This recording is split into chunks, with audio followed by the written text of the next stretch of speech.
آیت نمبر 45 وَكَتَبْنَا اور ہم نے فرض کیا علیہم ان پر فیہا اس میں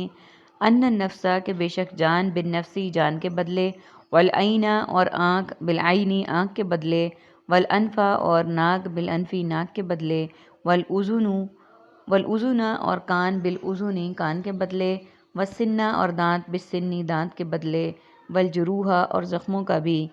قصاص حصہ ہے فمن پس جو تصدقہ صدقہ کر دے بھی اس کو سب سے پہلے میننگس کو دیکھ لیتے ہیں ہم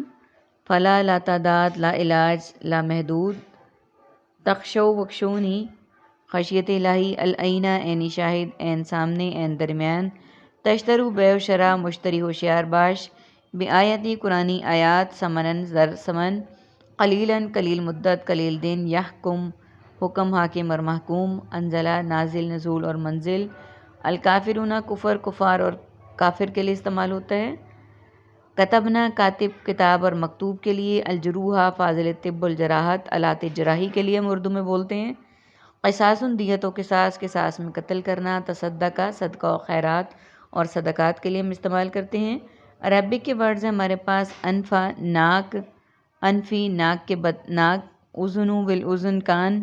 کے لیے استعمال کرتے ہیں سنہ دانت اور سنی دانت کے لیے استعمال ہوتا ہے۔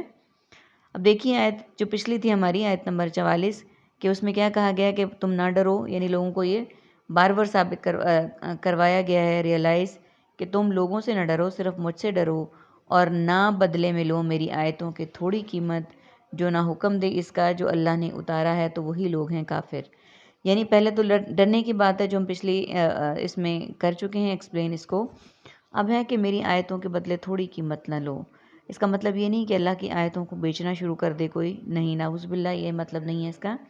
اور نہیں یہ ہے کہ قرآن پاک کی جو آیتیں ہیں اس کا مطلب یہ ہے کہ قرآن پاک کے مطابق، قرآن پاک کے رموز و اوقاف کے مطابق اپنے معاملات میں فیصلہ کرو۔ یہ نہیں کہ کسی نے اگر 1,00,000 روپیہ دیا تو فیصلہ جو ہے وہ غلط ہو، اور اگر وہ 1 کروڑ دے دے تو فیصلہ بدل دو، یعنی تمام ان کی قیمت تھوڑی زیادہ کسی بھی صورت میں نہیں دیا جا سکتا۔ قرآن پاک ایسا کلام ہے جس کی قیمت کا کوئی اندازہ کر ہی نہیں سکتا، نہ ہی اس کی قیمت لگ سکتی ہے۔ تو اس لیے ہر کام قرآن پاک کے احکامات کے مطابق کرو، کہیں پہ بھی قرآن پاک کے احکامات کی خلاف ورزی نہ کرو۔ اس میں ایک اور بات قابل غور ہے کہ لوگ سمجھتے ہیں کہ شاید جو قرآن پاک کی تعلیم دینے والے ہیں علماء مشائخ اور جو مسجدوں میں نماز کا اہتمام کرتے ہیں باجماعت کا، جنہیں مسجدوں کے متولی کہا جاتا ہے، کہ ان کا پیسہ بھی اسی زمرے میں آتا ہے۔ تو کریکشن کے لیے بتا دوں کہ وہ اس زمرے میں نہیں آتے، اور نہ ہی وہ قرآن پاک پڑھانے کے پیسے لیتے ہیں، نہ ہی وہ نماز پڑھانے کے پیسے لیتے ہیں،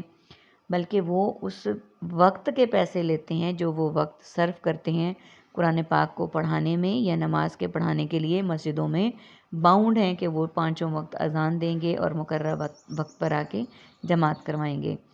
اور اس طرح کی کمائی کو اللہ کے رسول صلی اللہ علیہ وآلہ وسلم نے بہترین کمائی کہا ہے، جو قرآن پاک کی تعلیم دے کر حاصل کی جائے یا پھر جو نماز پڑھا کر کی جائے۔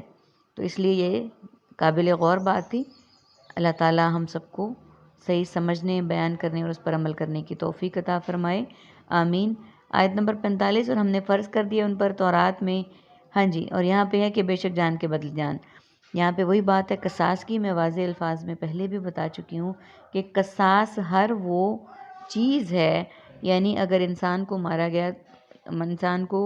لٹکا کر مارا گیا ہے، گولی سے مارا گیا، جس طرح سے مارا گیا اس کو اسی طریقے سے مارا جائے گا کہ جان کے بدلے جان ہے۔ آنکھ کے بدلے آنکھ، یعنی اگر آنکھ پھوڑ دی جائے تو آنکھ کے بدلے آنکھ ہے، ناک کاٹ دی جائے تو ناک کے بدلے ناک کاٹا جائے گا، کان کے بدلے کان کاٹا جائے گا، دانت کے بدلے میں دانت اکھاڑا جائے گا، اور اسی طرح سے اگر کوئی اور زخم لگ رہا ہے تو زخم بھی اسی کے بدلے میں ہے۔ پس جو صدقہ معاف کر دے اس کو، یعنی کہ جو انسان معاف کر دے تو اس کے لیے کیا ہے، فَهُوَ كَفَارَةٌ، تو وہ کفارہ ہوگا لہو اس کے لیے، وَمَن اور جو نہ لم یحکم نہ حکم دے بہا اس کا، انزلہ نازل کیا،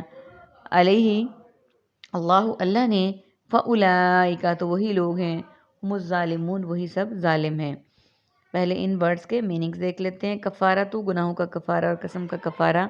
ہم اردو میں بولتے ہیں۔ یحکم حکم، حاکم اور محکوم کے لیے بولتے ہیں۔ انزلہ نازل، نزول اور منزل کے لیے بولتے ہیں۔ ظالمون ظلم، ظالم اور مظلوم کے لیے ہم بولتے ہیں۔ یعنی اس آیت میں یہ کہا گیا ہے کہ وہ کفارہ ہوگا اس کے لیے، یعنی جو ایسا نہیں کرے گا وہ اس کے لیے کفارہ ہوگا، اور جو حکم نہ دے اس کے ساتھ، اس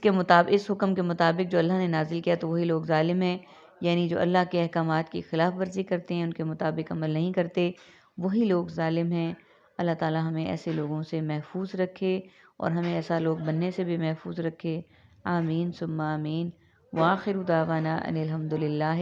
رب العالمین۔ سبحانک اللہم وبحمدک، نشہد ان لا الہ الا انت،